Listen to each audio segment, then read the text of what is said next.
Open source changed my life. Here's how it can change yours. Hi guys, my name is Ruth Ikegah. I'm the first female African GitHub star, and I'm an open source program manager. I'm a technical writer, and sometimes I write code, so I love to say I'm a backend developer. And I'm 22 years old. I love to watch series. I read, I buy books to read, but don't read them.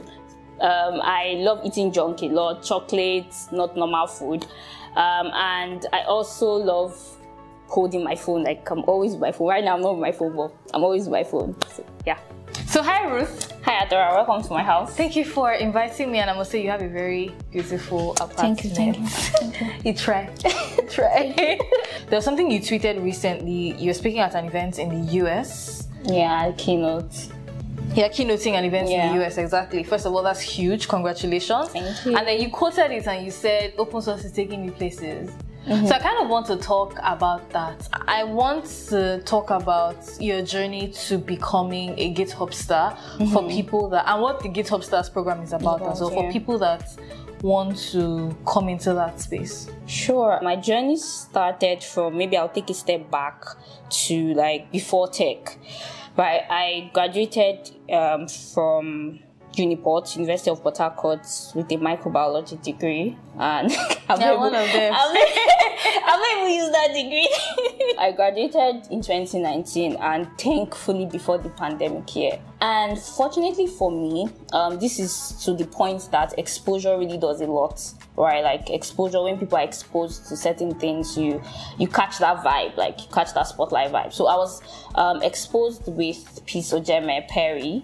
You know, she was my classmate. We're in the same level.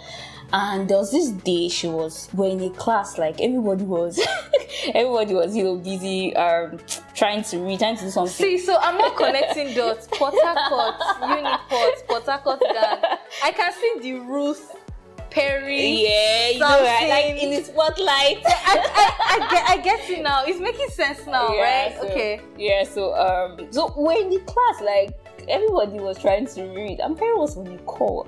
Like, okay, what are you doing? Right? It was a Google Meet call. Then I didn't even know what Google Meet was, because I was not even interested in technology or anything. Like, even in using technology to talk of it's just my phone. Like, I've always been glued to my phone, but like it wasn't like something I saw myself doing, because I had computer science friends, but it was like I didn't even like it.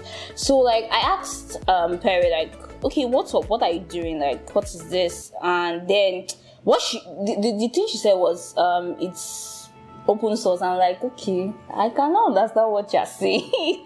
Do you get me? Like, so she used a very, very simple term for me, like it's volunteering, but in tech, because when I was in school, I did a lot of volunteering up and down, like all these events, go and, you know, usher, go and do all these things. I was really into all of that. So she was like, it's volunteering, but in tech. So open source, most of the time when you hear open source, it refers to either software. Sometimes people say open source software, or maybe open source community. So when you hear that, it means that the code base or the community model is open and available for you to like see it, and for you to also make like enhancements, alterations to it, and contribute to the project. So how do you get started with contributing to open source? You can first read about, the first thing is read about it. I would always say read about it first. Go to open source guide. There are a lot of guides that are out there to help you read about open source and get started. Secondly, you find projects. You can find projects on GitHub or in GitLab, depending on which of them you use. Find projects and, you know, go through the project. Find things that you want to contribute to, how you want to participate. Maybe you're a developer, designer, or whatever field you're in. Find how you want to participate. You know, reach out to the maintainers, or sometimes you see open issues, ways that people could participate. So join the community. Most of the time, if you want to be a constant contributor, there are some people that drive by contributors. That's fine. You can join the community. You can join the community and, you know, contribute to those projects. Also, you can also create your own project. That's one way of contributing to open source as well. So it's not just contributing to people's projects. You can also create your own project and, you know, solve real life problems. So I said, okay, as per the nerd that I didn't want to start it in school. So I was like, okay, we'll soon finish now. It's already final year, so let's let me finish. And pandemic came and I started, and it was like a very good time for me to start because I was stuck at home. I never liked being at home, right? Because I'm the only girl, so there's always work for you to do. So I was stuck at home, you know, with my dad's laptop, and then I started tech. And I remembered that there was this thing Perry was talking about every time, like she was always, and then I think I caught a glimpse of, like, I knew Samson before I met him, right? Because Perry and Samson are friends, so sometimes I would say, I think he was speaking at one a TEDx event in the River State University, and I was like, I read this profile. He was 19 at that time, and I'm like, okay, I was 18. I was like, it's just 1 year ahead. All these things. I read the profile. You know how TEDx now, they'll just, you know, list a couple of things that people do and all. And then I read that, I was like, oh more, what am I doing with 18 years of my life? And I was like, you know, that gingered me. So when I got into tech, I started asking questions about open source. I went back to Perry, you know, asked a couple of questions, like, how do I get into this thing? And she introduced me to what the community she was, you know, volunteering for. She was doing some work with them, the GNOME, this Linux distro foundation, the GNOME Foundation. So she introduced me to a couple of people. I joined the meeting, and poof, that's how I started, like. And being with that volunteering spirit, which maybe we'll talk about, like, what open source is later on, is like, I had that spirit coming in, like, that volunteering spirit. So it was something I saw as doing for fun most of the time. So that's why I had a lot of enthusiasm towards it, because I saw it as fun as the first part, right? I didn't even know about, like, the whole earn money from it kind of thing. So I just, you know, ventured into it, and it was helping me learn. So yeah, that's how I got in and started. So one project I'm actively contributing to is Chaos Africa, and it's one of the projects I started with back in 2020. So I've been there 2 years. So I started learning how to code March, and then I got involved in open source July.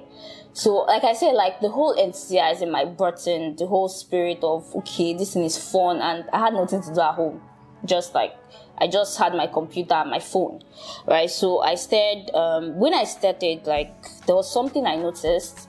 I couldn't really break in. It was really hard because there were people that were older, like, you know, with a lot of open source foundations and projects, you get people that are more senior than you. So many of the time, you can't see people that are like you, that are beginning at your level.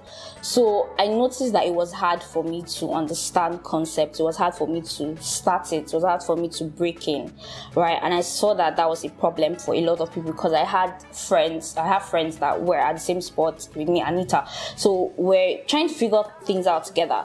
And then I was like, okay, this is something I can do, right? To help others get in, to smoothen the way up for others. Like, when you come into your room and everywhere is like scattered, you know, you don't let people come in and meet the same thing.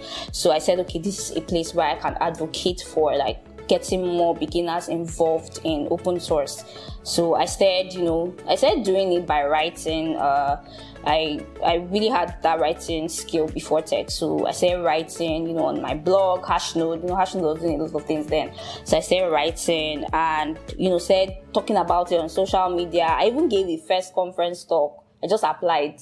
So if you like this video, which I'm sure you like it, subscribe to Adora's channel for more content like this and also other tech related content. Thank you. Yeah, I just said, okay, let me do this, and I started talking about it. I know the way social media is, like, once you do something, people find it, people you don't even know, like, you can't even find it, and people start seeing that course, people start reading my articles, you know. The GitHub Star thing came in I think September of the same year. So it was like 4 months apart. People nominated me, right? And most of them were like people I did not know, right? Because an open nomination, anybody can nominate there. So I grew up in a family of 4. I'm the only girl, and you know what it means when you're the only girl. You get to do all the errands most of the time. I grew up in Port Harcourt, and you know, growing up, I learned a lot of things from my dad. He's what's typically described as a go-getter. He always wants to go at stuff. He always wants to try new things. He always wants to advance his career. A lot of times I move from one career path to another. First I was a microbiologist, and then, you know, I'm in tech. So another thing I learned from him was being like open-minded, trying new things, you know, accepting change.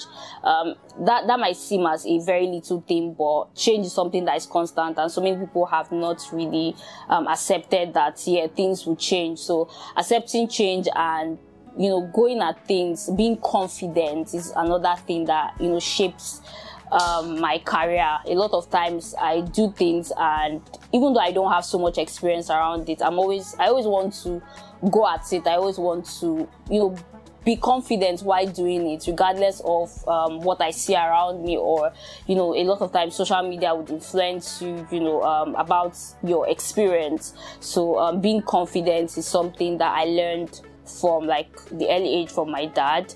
And it has shaped, you know, a lot in my career, like going at things, getting global recognitions, you know, trying to change things in the room, a whole lot of things that's shaped that experience till now. So there's one interesting fact, right? Like almost everything on my decks, it was gifted to me by GitHub. So here, the Bob Shield, the mic, Stream Deck, and my favorite of them all, the temperature mug. So yeah, I'm a GitHub star.